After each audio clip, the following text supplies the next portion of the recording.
Good morning to all of you. आज आपके लिए लाए हैं हम नेक्स्ट वीडियो आपका, जिसका नाम है इम्फेटिक सेंटेंस। अब सर इम्फेटिक सेंटेंस क्या होता है? देखिए, सेंटेंस का पार्ट होता है जिसमें अफर्मेटिव होता है, उसका दूसरा नाम असर्टिव होता है, उसका तीसरा नाम डिक्लेरेटिव होता है, फिर आता है इंट्रोगेटिव, फिर आता है इम्परेटिव, ऑप्टेटिव और एक्सक्लेमेटरी। उसमें से निकल कर आता है इम्फेटिक। अब सर इम्फेटिक सेंटेंस किसे कहते हैं? देखिए, इम्फेटिक सेंटेंस का मतलब होता है वैसा सेंटेंस जिस पर आप जोर डालकर बोले। सीधी सी बात, वैसा सेंटेंस जिस पर आप क्या करें, जोर डालकर बोले। जैसे मैं अगर सामने वाले आपसे बोले तुम नहीं पढ़ते हो, तुम डायरेक्ट क्या बोलोगे? मैं पढ़ता ही तो हूँ, मैं पढ़ता तो हूँ। मतलब आप उस पर क्या कर रहे हैं, जोर डाल रहे हैं, अपना एक्सप्रेशन बता रहे हैं। तो वैसे सेंटेंस को इम्फेटिक सेंटेंस कहते हैं जिस पर आप क्या करें, जोर डालकर बोले। अब देखिए, यहाँ पे आप कंफ्यूज ना होइएगा। लिखा हूं मैं पढ़ता तो हूँ, अब यहाँ पे लिखा हूं वह पढ़ता ही तो है। यहाँ पे सिर्फ क्या लगा दी है, ही लगा दी। यहाँ पे इंक्लूड किसका हुआ है, ही का हुआ है। तो देखिए, ऐसे सेंटेंस को हम लोग इम्फेटिक सेंटेंस कहते हैं। दूसरा बात, वह जाता तो है, वह मैं पढ़ाता ही तो हूँ। राम खेलता तो है, राम खेलता ही तो है। देखिए, ऐसे सेंटेंस को हम लोग क्या कहते हैं, इम्फेटिक सेंटेंस कहते हैं। यहाँ पे दोनों सेंटेंस में फर्क है बाबू, थोड़ा ध्यान दीजिएगा। मैं पढ़ता तो हूँ, वह पढ़ाता ही तो है।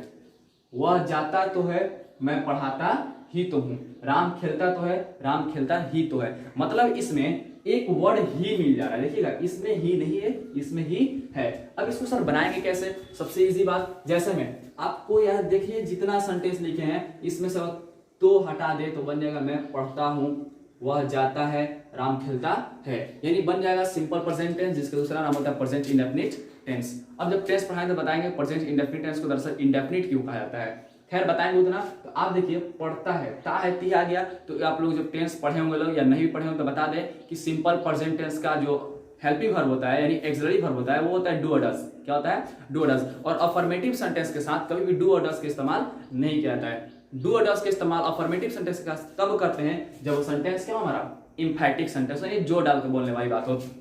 देखिए, मैं पढ़ता तो हूं। अब यहाँ पे होगा मैं के इंग्लिश क्या होता है, आई होता है। अब अभी बताएं कि डू और डज के इस्तेमाल तब करते हैं जब सेंटेंस हमारा क्या हो, इम्फेटिक हो। दूसरी बात कि सेंटेंस जो है वो सिंपल प्रेजेंट टेंस होना चाहिए और सेंटेंस इम्फेटिक होना चाहिए। तो सिंपल प्रेजेंट तो है ही। अब आई के साथ अब देखिए, या तो हम डू का इस्तेमाल करेंगे या तो हम डज का इस्तेमाल करेंगे ना। अब किसके साथ डू का इस्तेमाल करते हैं, किसके साथ डज का इस्तेमाल करते हैं, ये आपको तो पता होना चाहिए कि जो सिंगुलर होगा उसके साथ डज आता है, जो प्लुरल होगा उसके साथ डू आता है। और आई आजीवन हमेशा क्या होता है, प्लुरल होता है। अब देखिए, आई जब प्लुरल होता है तो प्लुरल के साथ किसका इस्तेमाल करेंगे, डू का इस्तेमाल करेंगे। अब यहाँ पे सर कहिएगा सर डू का इस्तेमाल तो निगेटिव में करते हैं, इंट्रोगेटिव में करते हैं, डब्ल्यूएच वर्ड में करते हैं, क्वेश्चन वर्ड में करते हैं। हाँ करते हैं, लेकिन हमने अभी भी आप लोग को बता रखा है कि डू का इस्तेमाल अफर्मेटिव सेंटेंस में तब करेंगे जब सेंटेंस क्या हमारा इम्फेटिक हो। अब इम्फेटिक किस तरह पहले ही बता चुके कि वैसा सेंटेंस जिस पर आप जोर डालकर बोले उसे इम्फेटिक कहते हैं। तो यहाँ पे मैं पढ़ता तो हूँ, आई डू। अब यहाँ पे आप कुछ को करना कुछ नहीं है, उसके बाद आता है वर्ब। इसमें वर्ब क्या है, यानी जो काम होता है उसे क्या कहते हैं, वर्ब कहते हैं। तो मैं पढ़ता तो हूँ, काम किसको आ रहा है, पढ़ने का। पढ़ने का इंग्लिश क्या होगा, रीड। पढ़ना इंग्लिश रीड। ये आपका सेंटेंस बन गया, मैं पढ़ता तो हूं, आई डू रीड। उसके बाद से लिखा है वह जाता तो है, वह जाता तो है। अब यहाँ पे भी क्या करना है, वो आपका इंग्लिश क्या हो जाएगा, ये हो जाएगा। अब ही के साथ आपको या तो डू का इस्तेमाल करेंगे या किसका इस्तेमाल करेंगे, डज का। तो बताएगा अभी सिंगुलर के साथ सिंगुलर, प्लुरल के साथ प्लुरल। तो ही हमारा क्या है, सिंगुलर है, तो सिंगुलर हमेशा क्या आता है, डज लेता है। क्या लेता है, डज लेता है। क्या लिख दिए, ही डज। अब यहाँ पे काम किसका हो रहा है, जाने का। क्या हो जाएगा, ही डज गो, वह जाता तो है। यहाँ पे लिखे हैं राम खेलता तो है। अब ये तो सेंटेंस आपको से खुद बन जाना चाहिए। राम क्या है, राम है तो राम, राम सिंगुलर है तो सिंगुलर के साथ सिंगुलर। राम डज, खेलता तो है, प्ले, राम डज प्ले। तो ऐसे सेंटेंस जिसमें आप जोड़ डाल के बोले, यानी तो का इंक्लूड हो, उसको बोलते हैं इम्फेटिक सेंटेंस। मैं पढ़ता तो हूँ, आई डू रीड। वह जाता तो है, ही डज गो। राम खेलता तो है, राम डज प्ले। यानी आपको इसमें सिर्फ हेल्पिंग वर्ब का इस्तेमाल कर देना, वो भी जिस टेंस का है उसी टेंस का भी इस्तेमाल करना है। अब देखिए नेक्स्ट आता है वह पढ़ता ही तो है, वह पढ़ाता ही तो है, राम खेलता ही तो यहाँ पे आप थोड़ा कॉमन सेंस लगाइएगा, अपनी दिमाग लगाइएगा। कहने का मतलब वह पढ़ता ही तो है, मतलब वह पढ़ता ही तो है, तो इसका मतलब वो पढ़ने के अलावा और कोई काम नहीं करता है। मतलब वह पढ़ता ही तो है, पढ़ने के अलावा कोई काम नहीं।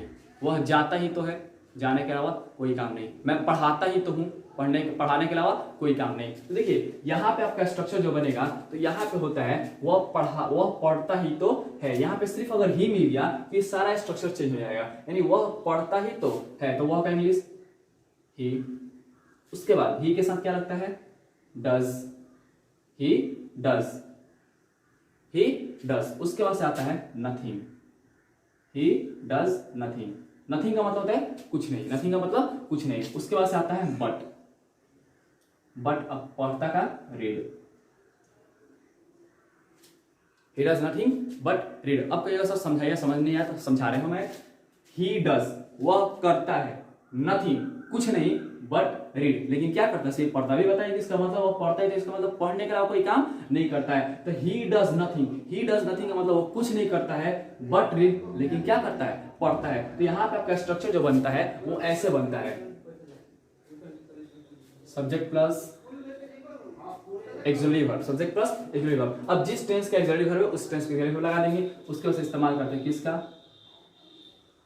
नथिंग का plus but plus verb, but plus verb. ये आपका स्ट्रक्चर बन जाएगा इस सेंटेंस के लिए। अब मैं पढ़ाता ही तो हूँ, इसका मतलब पढ़ाता ही तो पढ़ाने के अलावा और कोई काम नहीं करता हूँ। तो यहाँ पे सबसे पहले सब्जेक्ट लगाएंगे, सब्जेक्ट क्या है, मैं का इंग्लिश आई। अब उसके बाद क्या लगाएंगे, एक्सिलरी वर्ब। तो आई के साथ क्या लगता है आप लोगों को पता है, डू, आई डू। तब किसका इस्तेमाल करेंगे, नथिंग का, आई डू नथिंग। फिर किसका इस्तेमाल, बट। अब देखिए वर्ब लगाएंगे, वर्ब क्या है, पढ़ाना। तो I do nothing but teach, I do nothing but teach. यहाँ पे लिखे राम खेलता ही तो है, तो क्या हो जाएगा, राम एक्सिलरी वर्ब क्या है, डज। उसके बाद से नथिंग, राम डज नथिंग। फिर क्या हो जाएगा, बट क्या करता है, खेलता तो है, play, Ram does nothing but play. तो ऐसे सेंटेंस को आप इजीली बना सकते हैं कि मैं पढ़ता तो हूं, मैं पढ़ाता ही तो हूं, वह जाता तो है, वह जाता ही तो है, मैं खेलता तो हूं, मैं खेलता ही तो हूं। ऐसे सेंटेंस को क्या बोलते हैं, इंफैटिक सेंटेंस। वैसे सेंटेंस जिस पर आप जो डाल के बोले वैसे सेंटेंस को इंफैटिक सेंटेंस कहते हैं। That's all.